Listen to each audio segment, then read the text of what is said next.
devils are in direct competition with each other, and ultimately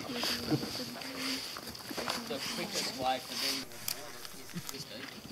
And there's no sort of caching in devils, they just gorge food and they'll readily put down half their weight in 20 minutes. And that's the first sitting. Once they've done that, they'll have about, between sitting 1 and 2, it's usually 20-30 minutes, and then they'll return to the carcass, eat again, eat again, eat again. It just, this sort of concept of full doesn't tend to apply for a lot of carnivores, because they're just, it's so inconsistent in how they eat that they need to eat as much of the kill as they can at any opportunity.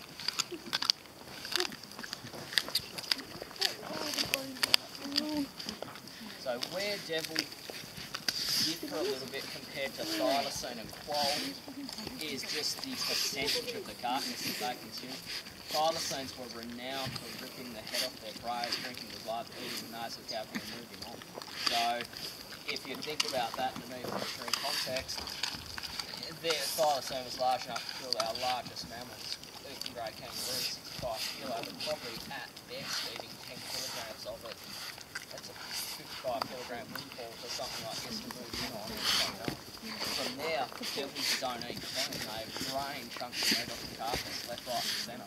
And that, the conveyor belt moves on and the eastern quails come in to clean up. The ravens, currawongs, wedge-tailed eagles, goshawks, you name it, there's a whole bunch of avian opportunities that will move in on a devil's kill as well quite happily. So the behaviour that you're seeing there isn't even particularly unique. The eastern quail, as you'll see in a moment, behaves exactly the same. It's just an opportunist behaviour rather than a top-order behaviour. So thylacine wouldn't have done it, the spotted-tailed quail don't do it, and what gets in the way of spotted-tailed quail doing it is that they're blindingly territorial, so they sort of can't come close enough together to really converge on each other's kill like a devil can.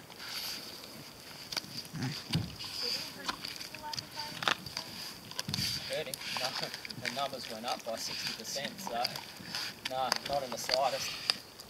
And I think because thylacine was a relatively rare animal, it might have been our top order, but it numbered about 5,000 to their 100,000 plus. So southwestern devils would have dealt with it because thylacine wasn't present within the southwest. And where thylacine left off, most likely rodent and domestic stock picked up anyway. So I think the benefit of not having a predator caused their numbers to go up.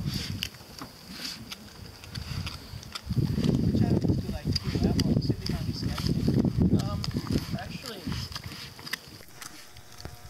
they're not.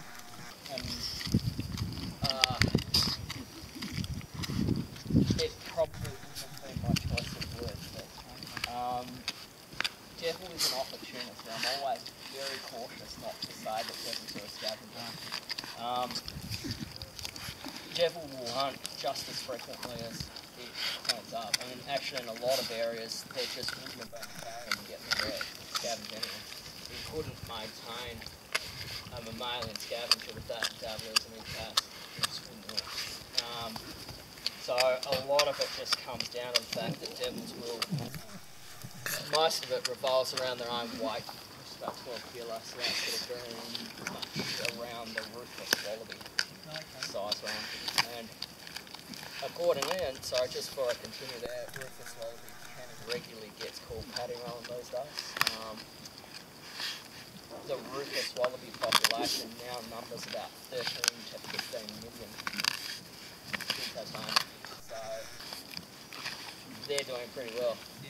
Paddies aren't hurting at the moment, just purely because there aren't enough devils really chewing on them.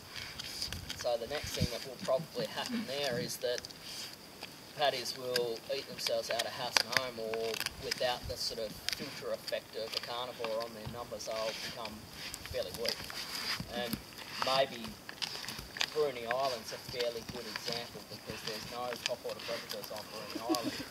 The Bennett's wallaby population there is fairly thick, and 220 of them at the moment are thought to be albinos. That's, in my opinion, not a great indicator of genetic health of what's going on the island. So the process of digestion is the same as all other animals? I mean, some of that bone you get cracking So probably even simpler than most animals. It's short pipe in, big sac, short pipe out, so it doesn't hang around in them for long. They don't have multiple stomachs and complex sort of symbiotic relationship with certain bacteria and things like that, like the wombat. It's just a very simple digestive system. Just that sac is stupidly elastic and has a lot of acid and enzymes in it. So the mechanical digestion is a million times more interesting than the digestion itself. And this is where they come into their own. They won't eat bone and fur and things like that in preference, no chance, because there's nothing in it. What devils do is kill through the back of the neck, anything up to about wombat size, just to go back to what we spoke about. So 35 grams through to about 30 kilograms is the stretch of it, with most of it being centred about the size of a devil. They kill it through the back of the neck. Upper canines go down into the brainstem, lower canines go up into the spinal column, and they just paralyse their prey. That sounds far too neat and grand for what actually goes on, because they shake at the same time. So generally the whole back of the brain case just comes off and thing's dead. It doesn't matter what goes pop, it's killed. And from there, they actually disregard everything upstairs. For potentially hours they will leave that be, and then they move down to the intestinal system, nibble their way in, string the intestines out to get them out of the way, and then they just pick at the fat from underneath the skin. If that's something like wombat, then it's got a good subcutaneous layer of fat right across its body, so that's pretty much what they'll eat. If it's something like that, then it's the fat sort of there at the base of the tail or up here around the kidneys only, so the fat's gone pretty quickly.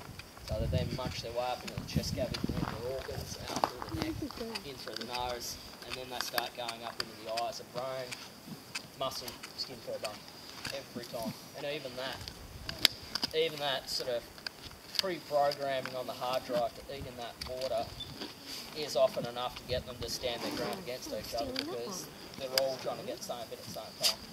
Best bit first, rubbish last.